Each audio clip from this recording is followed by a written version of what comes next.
January 1, 1956. Sudan becomes independent, a nation of immense promise and immense challenges. Since then, Sudan's story has been shaped by fragile coalitions, military coups, and the struggle for unity.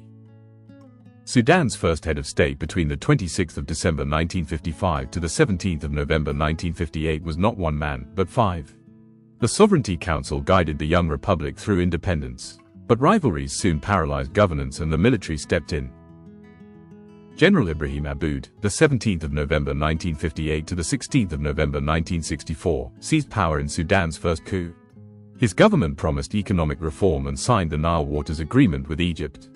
But repression and unrest in the south ignited nationwide protests. By 1964, Abboud resigned. A brief civilian transition followed. Sir al-Khatim al-Khalifa and Second Sovereignty Council reigned between the 16th of November 1964 to the 27th of October 1965, but Sudan's political parties, once again, struggled to hold the country together.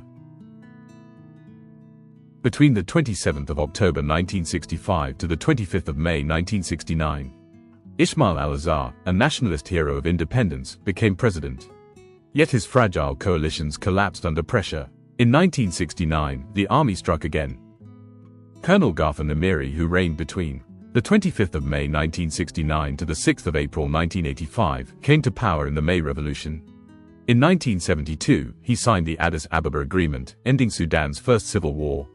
But a decade later, he imposed Islamic law and revoked southern autonomy, reigniting war. By 1985, economic collapse and mass protests brought him down. Field Marshal Abdel Fattah al-Dahab led a one-year transitional council between the 6th of April 1985 to the 6th of May 1986. True to his word, he handed power back to civilians, a rare act of military restraint. Ahmed al-Mirghani became Sudan's civilian president. He led between the 6th of May 1986 to the 30th of June 1989. Economic crisis and renewed war in the south paralyzed his government. In 1989, the army intervened once more. Omar Hassan Ahmed al-Bashir ruled Sudan for 30 years. That is between the 30th of June 1989 to the 11th of April 2019.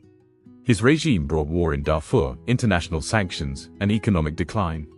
In 2011, South Sudan broke away. By 2019, mass protests forced his removal.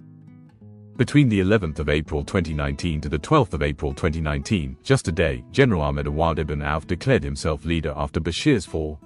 But within 24 hours, he stepped down. General Abdel Fattah al-Burhan became head of the Transitional Military Council, then the Sovereignty Council. A civilian military pact promised democracy. But in 2021, the military took full control. By 2023, Sudan plunged into war between the army and the rapid support forces, triggering one of the world's worst humanitarian crises. From independence to today, Sudan's leaders have risen through coups, revolutions, and fragile elections. Some brought peace, others brought war, but across decades of upheaval, the people of Sudan endure, still rising, still demanding freedom, justice, and a future worthy of their struggle.